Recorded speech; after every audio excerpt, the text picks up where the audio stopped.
we've been talking a lot about the government's hand in the issue. I Mhm. think we should talk about some specific companies, specifically U.S. based ones.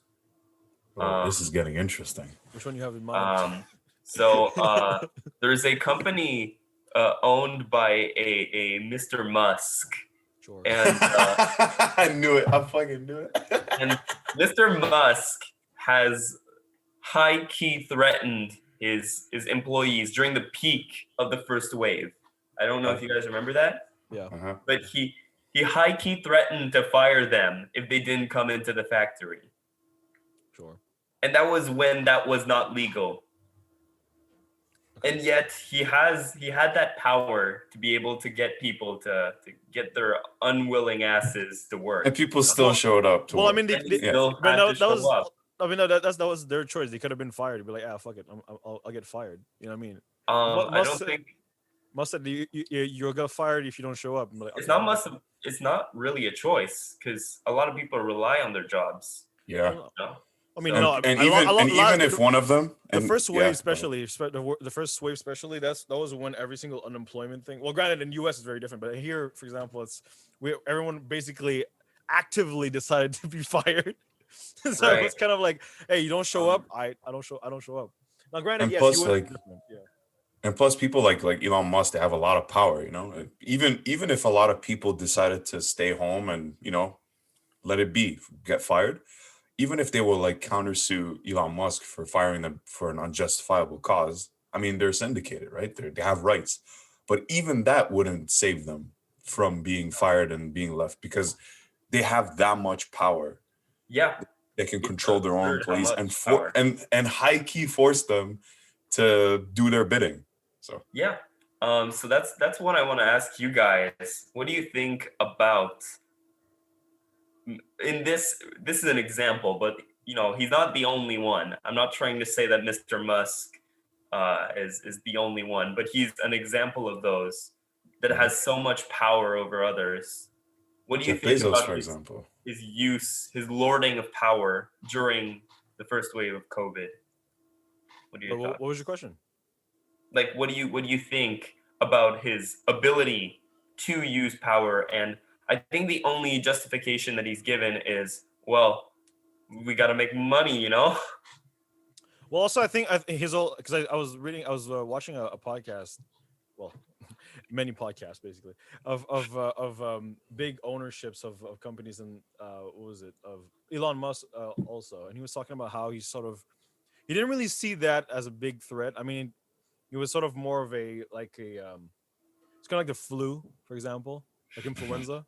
And so like the whole ideas of like sort of making this like a lot of people nowadays, they realize that COVID is not really that incredibly That dangerous. serious? It has like Yeah. a 1% chance of mortality, which is like, I mean, you have more that's chance a of getting, lot for.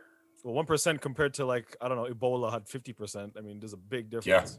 You know what I mean? It's pathetic compared to other viruses. Like, to be honest, the cold, you could die from the cold from pneumonia. I mean, it's the same thing. Or get and it hit still by- has higher chances than COVID. yeah, or get hit by a bus. Like, I think the rates for car crashes are Bro, I incredibly swear high. they told me you're most likely to die from a cow attack So than you know you what I die from COVID. no, I'm saying, like, the thing is, like, like you could implement those structures of being like, oh, we will give, we'll give a curfew limit for people underage because they're people who are like below 25 or whatever are most likely to end up in car crashes. You know what I mean?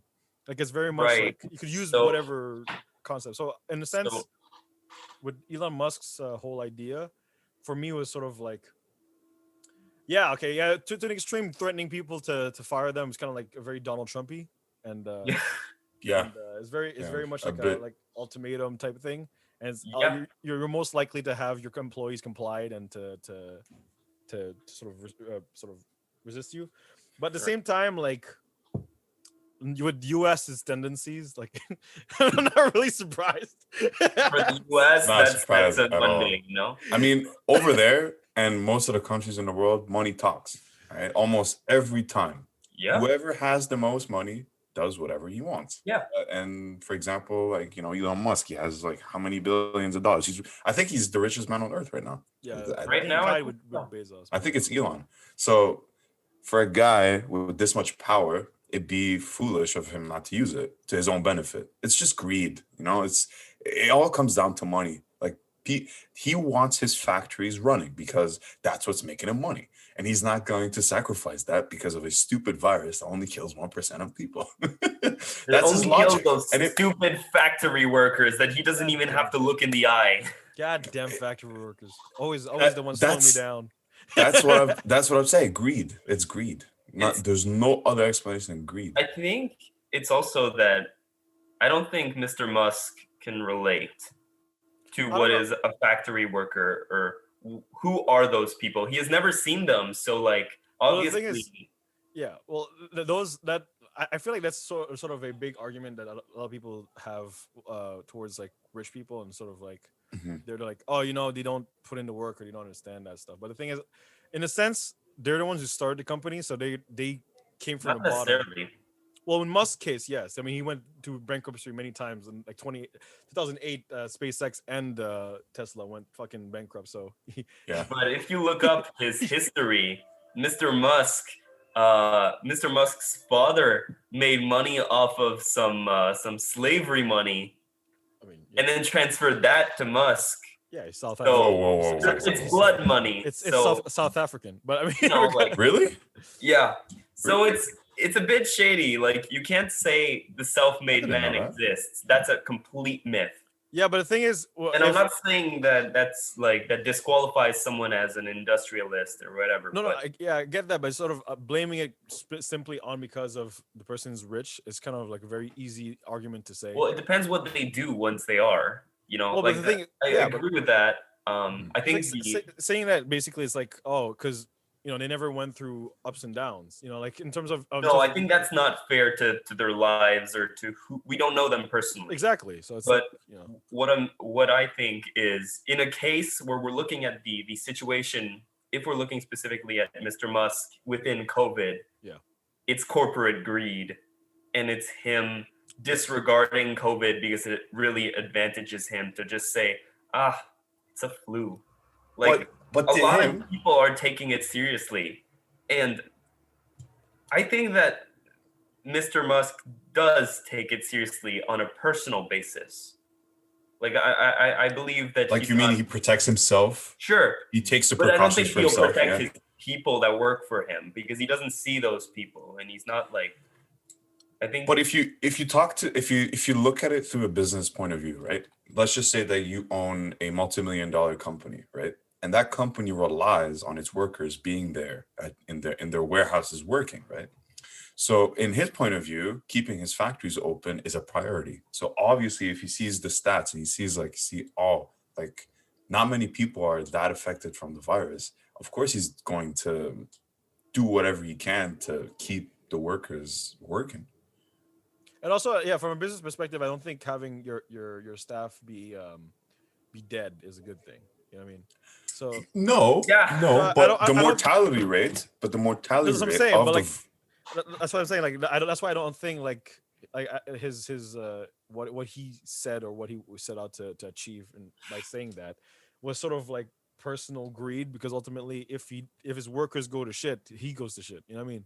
Pretty much. So that's why, like, it doesn't really help him to have really like high cases of COVID in his factories. I mean, I hope he shuts down for like 3 months. Have gotten them stocks. No, but that's what I'm saying. But like, the thing is, because he, as a businessman, he knows what's good for his business or not. Also, he has a bunch of board directors and all that. Those people. Yeah, and he's afraid that his stock prices will crash down and he'll be worth nothing. Yeah, but I mean, like, you could buy Tesla stock for like 50 cents. Hey, I would do it. That'd be great. I'd be racking up, But no, I'm saying because for me, all the same thing with like for my chain of my grocery store, like they don't even prescribe fucking tests on the way in. Like, it's just like you know what I mean? There's no screening or whatever. There's no like temperature test. There's no like, they don't even give like masks at the front, but you have to actively go up to them and say, hey, can I have a mask? Like, if you don't, then you can just use your own mask. You know what I mean? So like, for me, like those, like, industry or big companies, to me, it's sort of like they're just putting on a show to just make sure that the public people know that they're following the guidelines, but low key And to from keep the inside, government off their ass too. yeah. So that's why, like, to me, Yeah. like it brings me it sort of gives me the idea or the impression rather that they don't really, or they don't see COVID as a big issue.